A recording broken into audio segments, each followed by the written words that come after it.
বহরমপুরের মধ্যে এই ফার্স্ট টাইম ট্রাই করলাম অথেন্টিক নেপালি স্টাইল থুপ্পা। আরে দাঁড়াও সবটা বলবো তোমাদের। হ্যালো এভরিওয়ান, আমি একতা।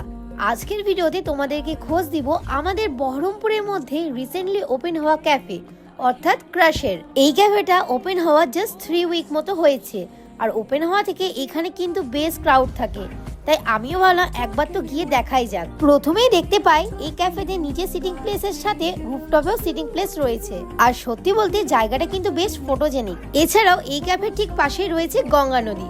তো মেনুতে একটু চোখ বুলিয়ে অর্ডার করি 1 কাপ গরম গরম chocolate coffee. To be honest, এই রুফটপ থেকে বসে কফি এনজয়ের সাথে চারিপাশটা দেখতে যা লাগছিল না, জাস্ট দারুণ।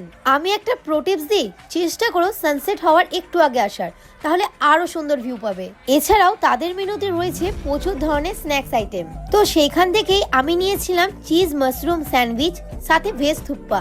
নো ডাউট স্যান্ডউইচটা খেতে বেশ টেস্টি ছিল, ভেতরে ফিলিংটাও ভরপুর। আর আমি তো বেশ এক্সাইটেড ছিলাম এই থুপ্পাটা নিয়ে। খেয়ে বুঝতে পারলাম ব্যাপারটা নর্মাল ম্যাগি বা নুডলসের থেকে অনেকটাই আলাদা, বেশ লাইট ওয়েট। এইরকম নিত্য নতুন খাবার ট্রাই করতে কিন্তু দারুণ লাগে। ওয়েদারটা এমন ছিল যেন মনে হচ্ছিল ছোট্ট কোনো হিল স্টেশনে বসে খাবারটা এনজয় করছি, সাথে আবার গঙ্গা নদী। তো ভাবছো কি, ট্যাগ করো অথবা শেয়ার করে দাও তোমাদের পার্টনারদের যার সাথে এখানে যাবো ভাবছো।